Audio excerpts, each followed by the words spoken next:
लो जी सजनों ते मित्रों सोनियो ते मनमोनियो अस्सलामुअलैकुम। अगर आपको हंसी और कहकों से भरपूर मजेदार किस्से कहानियां पसंद है तो हमारे चैनल को सब्सक्राइब कर साथ मौजूद घंटी के बटन को लाजमी दबाएं। मोअज़्ज़ज़ सामीन ग्राम, एक फर्म के बॉस को अचानक छुट्टी वाले दिन अपने अकाउंटेंट की जरूरत पड़ गई। उसने अकाउंटेंट को बुलाने के लिए उसके घर फोन किया तो अकाउंटेंट के 4 साल बच्चे की मासूम धीमी सी आवाज आई, हेलो बॉस, बेटे आपके अबू घर पे हैं?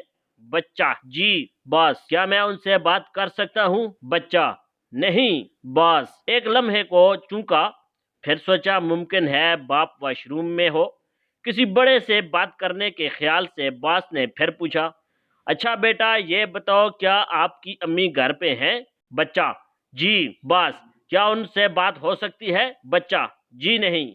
बॉस हैरान हो गया, एक कोशिश फिर की, अच्छा बेटे कोई और बड़ा आपके करीब में है? बच्चा, जी एक पुलिस वाला है। बॉस परेशान हो गया, पूछा पुलिस वाला आपके घर में क्या कर रहा है? बच्चा, वो मेरे अम्मी अब्बू से बातें कर रहा है। अब तो बॉस की परेशानी बढ़ गई, उसके दिल से दुआ निकली, खुदा खैर करे। अचानक उसे फोन पर पुलिस गाड़ी के सायरन की आवाज सुनाई दी। उसने घबरा के बच्चे से पूछा, बेटा ये पुलिस गाड़ी का सायरन क्यों बज रहा है? बच्चा, अब काफी सारे पुलिस वाले आ गए हैं। बच्चे की आवाज अब भी सरगोशी जैसी थी। बॉस की परेशानी इंतहा को पहुंच गई। पूछा, लेकिन बेटा इतने पुलिस वाले आपके घर में क्या कर रहे हैं? बच्चा हंसते हुए, ही ये सारे मुझे ढूंढ रहे हैं।